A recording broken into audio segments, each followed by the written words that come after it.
Ek wil jy het al duidelik agtergekom uit my geselsies met jou en die kere wat jy dalk na 'n boodskap luister wat ek gedoen het, dat ek leer nogal graag by Paulus. Nou Paulus het 13 boeke in die Bybel geskryf, so dit is nie te moeilik om by hom te leer nie.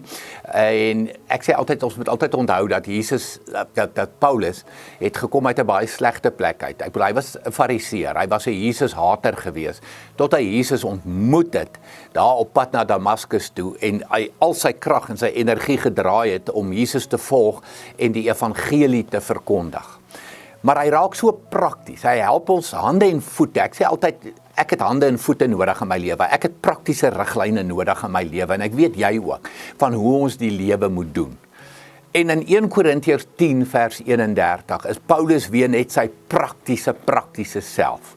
Hy kom sê vir jou, hy kom sê vir my, of julle dan eet, of drink, of enige iets doen, doen alles tot verheerliking van God.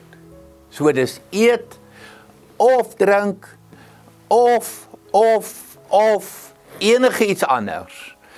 Doen alles, let op die woord, alles wat jy doen, tot verheerliking van God. Nie net Sondag in die kerk sing tot verheerliking van God, of sit stil Sondag in die kerk en toon eerbied aan die Here nie. Nee, in alles wat jy doen, of jy nou eet, of jy nou drink, of jy nou kuier met vriende, of jy sommer nou oor die foon praat, of jy aan die oefen is, of jy ry in jou kar, of jy nou, wat ook al, alles, letterlik alles is hierby ingesluit.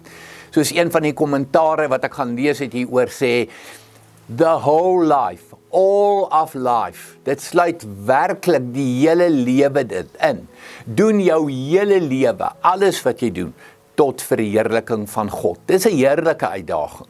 So weer, wanneer jy eet, wanneer jy drink, wanneer jy kuier, wanneer jy oefen, wanneer jy gesels, wanneer jy alleen iewers is, doen wat jy ook al doen, jou alles, tot verheerliking van God. Kom ons verheerlik hom met ons lewens. 'n wonderlike dag en 'n wonderlike week vir jou.